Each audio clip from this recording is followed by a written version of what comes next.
O GP da Bélgica de Fórmula 1 está se aproximando cada vez mais e eu já trouxe aqui vídeos sobre o treino livre 1 e treino livre 2. Mas esse terceiro treino livre do GP de Spa de Fórmula 1 também nos trouxe algumas questões importantes e, claro, algumas coisas que ficaram aqui como uma pulguinha atrás da orelha. Será mesmo que esse é o verdadeiro ritmo das melhores equipes da Fórmula 1? Será mesmo que Ferrari não está escondendo o jogo? A Red Bull está tão distante assim dos outros times? E a Mercedes, ela tá tão péssima assim nesse fim de semana? É sobre isso que nós vamos falar agora, na Hora do Piloto!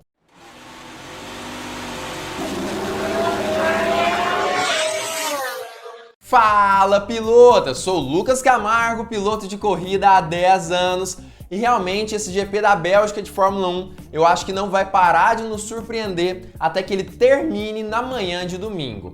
Aparentemente, as três equipes continuam, de certa forma, a brigar pela primeira posição nesse fim de semana. Claro que muitos vão dizer que a Mercedes não tem absolutamente nenhuma chance para o GP da Bélgica de Fórmula 1. A disputa está entre Ferrari e Red Bull, mas existem outras visões sobre este mesmo fator. Aparentemente, ela pode acabar virando o jogo em algum momento. Realmente isso pode acabar trazendo aí um ar de esperança para os fãs da Mercedes. A Ferrari parece também estar guardando alguma coisa, enquanto o Red Bull pode estar também ocultando algumas situações de seu carro, fazendo com que o RB18 seja mais veloz do que ele realmente é dentro da pista.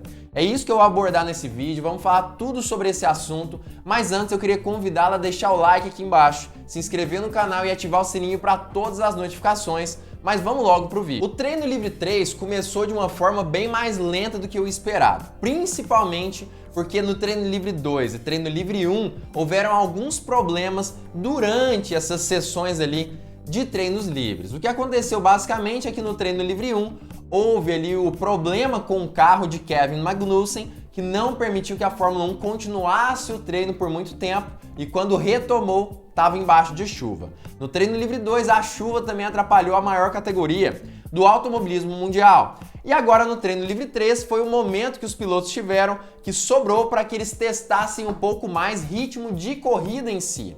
Justamente por conta disso, grande parte desse terceiro treino livre foi liderada por equipes de meio do grid ou até mesmo do fim do grid, como por exemplo a Alfa Romeo e muitas vezes até mesmo a própria Williams conseguiu liderar ali as primeiras posições do grid da Fórmula 1. Apenas no finzinho do treino livre 3 que os pilotos resolveram começar a testar um pouco mais ritmo de qualificação. E na verdade o primeiro a quebrar essa mania ali desse treino, essa tendência do treino livre 3 foi justamente Carlos Sainz e Charles Leclerc. Sainz conseguiu fazer uma volta muito mais veloz do que a de Guan Yu Zhou, que anteriormente era a melhor volta daquela sessão específica. Logo, seu companheiro de equipe, Charles Leclerc, ficou atrás ali de Sainz, 4 décimos, mas também com a segunda posição. Não demorou muito para que Max Verstappen tomasse ali a liderança e conseguisse continuar na liderança durante toda a sessão, com exceção do finalzinho, quando Sérgio Pérez conseguiu voltar à pista e fazer uma volta voadora com pneus macios, pneus vermelhos, demonstrando que sim, a pole position é possível para o piloto mexicano. Enquanto isso, as Mercedes apenas patinavam na pista de certa forma, tendo um pouco mais de facilidade nas partes de alta velocidade do que nas partes de média e baixa velocidade. Mas ficou claro que Lewis Hamilton e George Russell não estavam utilizando o mesmo conceito em seus carros, ou pelo menos o mesmo tipo ali de desenvolvimentos no seu W13. O que isso significa? Ficou claro que George Russell provavelmente tinha sim um pouco mais de pressão aerodinâmica no W13, o que fez com que principalmente no setor 2 ele tivesse uma grande vantagem sobre Lewis Hamilton. Mas o mais impressionante é que o carro de Russell se mostrou mais equilibrado quando nós falamos sobre ser veloz nos 3 setores da pista. Não é à toa que ele ficou bem à frente de Hamilton, apesar de ainda assim ter tomado praticamente 1 segundo de diferença para o primeiro colocado. Mas, de qualquer forma, no fim das contas, Sérgio Pérez ficou a aproximadamente 1 décimo de distância de seu companheiro de equipe Max Verstappen, que ficou na segunda colocação. E a partir dali, o coro foi muito grande. Carlos Sainz, que ficou em terceiro lugar, tomou quase 1 segundo ali de Sérgio Pérez. O quarto lugar ficou a pouca de distância ali de Carlos Sainz, e o quinto lugar, que era George Russell, também ficou a apenas 2 décimos. Ou seja, o que me parece é que esse terceiro treino livre acabou demonstrando que a Red Bull se comporta como uma categoria diferente do grid da Fórmula 1, pelo menos nessas sessões primeiras do GP de Spa. Mas talvez isso tudo tenha algumas explicações que eu vou falar exatamente aqui nesse vídeo. Primeiramente, vamos nos lembrar aqui dos produtos do Hora do Piloto. O link já está aqui embaixo na descrição. São produtos da Mercedes, da Ferrari, da Red Bull, diversos produtos que eu mesmo escolhi a dedo para você que é apaixonado pelo automobilismo. O link, como eu já disse, está aqui embaixo, pelo menos dá uma olhadinha, porque são coisas impressionantes, muito bacanas, para você que torce aí pelo seu time do coração e quer continuar torcendo, mas agora com alguns souvenirs, algumas decorações e até mesmo bonés, roupas. Não perca a oportunidade, pelo menos dá uma olhadinha no link que tá aqui embaixo na descrição, no horadopiloto.com/compras. Mas enfim, vamos começar entendendo exatamente o que tudo isso quer dizer nesse terceiro treino livre. Eu estou utilizando aqui um perfil que eu encontrei no Twitter, um perfil estrangeiro, chama Lights Out, que traz ali os melhores setores, setor 1, setor 2 e 3 de todos os pilotos. E ele traz algumas informações interessantes e que ninguém percebeu nesse terceiro treino livre. Em primeiro lugar, a volta ideal desse terceiro treino livre não foi de Sérgio Pérez.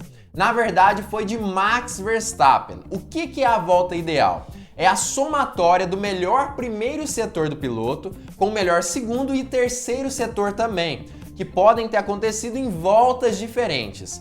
Com a somatória dessas voltas, Verstappen teria feito uma volta aproximadamente meio décimo mais veloz do que Sérgio Pérez. O piloto mexicano ficaria em segundo lugar na sessão, mas quando você pensa em uma volta completa, Pérez sim foi mais veloz. Agora, o que mais impressiona, pelo menos a mim, é justamente a equipe Ferrari, que não conseguiu ficar nem entre os 10 primeiros no setor 1 e no setor 3. E aí a gente sabe que tem caroço sem sombra de dúvida nesse angu. Apesar de o setor 1 e 3 serem justamente setores onde a Ferrari geralmente não é tão veloz por ser setor de alta velocidade e considerando principalmente que a equipe italiana tem um carro com conceito de alta pressão aerodinâmica, não é possível que ela não seja pelo menos mais veloz do que a metade do grid, principalmente após a troca dos componentes do motor. Segundo um perfil aí que nós temos no Twitter, que chama-se Scuderia Ferrari Brasil, que tem informações muito boas também sobre o time italiano, aparentemente eles não utilizaram toda a potência do motor no treino livre 1 e 2, e na minha percepção, eles também não a utilizaram no treino livre 3. Provavelmente o time italiano está sim guardando o jogo. Essa é a grande probabilidade, principalmente por conta disso. Ela não ficou nem mesmo entre os 10 primeiros no setor 1 e setor 3, que apesar de serem setores de reta, com certeza ela não deu tudo que tinha, nem perto disso, no seu F1 75. Muitos agora também vão dizer que eu tô sendo clubista ou algo nesse sentido. Mas também é muito importante que a gente fique de olho no carro da Mercedes. E o porquê disso? Lewis Hamilton no setor 1, o piloto que aparentemente tinha ali uma configuração de reta em seu carro, ficou apenas no 10º lugar de velocidade nessa primeira parte da pista. No setor 3, que também é um setor de alta velocidade, ele nem mesmo apareceu entre os 10 primeiros. George Russell teve um pouco mais de sorte, entre aspas. Ele conseguiu ficar ali na 5ª colocação no setor 2 e no setor 3 ficou em 10º lugar. Mas demonstrando que o que é bem óbvio, a Mercedes aparentemente também não deu tudo nessa terceira sessão de treinos livres. É bem provável que tanto o Red Bull, a Mercedes quanto a Ferrari realmente estejam guardando e muito jogo para essa qualificação que vai acontecer agora há pouco e também muito provavelmente para a corrida. E aí talvez muitas pessoas se perguntem, mas Lucas, a Red Bull também não está guardando jogo, não existe essa possibilidade? Sim, ela existe. Mas existem diversos rumores também que dizem que o time ali austríaco, na verdade, está utilizando um carro mais veloz do que o normal, tirando um pouco de peso do RB18, na intenção de talvez intimidar um pouco mais os adversários e não expor o quanto a nova diretiva técnica com relação aos assoalhos flexíveis acabou afetando o novo carro da Red Bull. Essa também é uma grande possibilidade que muito tem se falado durante esse fim de semana. Claro que o resultado a gente vai ver daqui a pouco na qualificação. Claro que esse treino livre 3 também acaba afetando o ritmo dessas equipes para a corrida, mas por enquanto a gente fica aí na expectativa, entendendo o que pode acontecer e claro, vamos ver o que rola realmente nessa qualificação. Enquanto isso, não esqueça de comentar aqui embaixo a sua opinião de quem deve ficar com a pole position, se inscreva através dessa bola que está aqui no meio da sua tela e também assista esses 2 vídeos que o YouTube está indicando especialmente para você. E claro, fique ligado porque muito em breve nós teremos mais uma Hora do Piloto!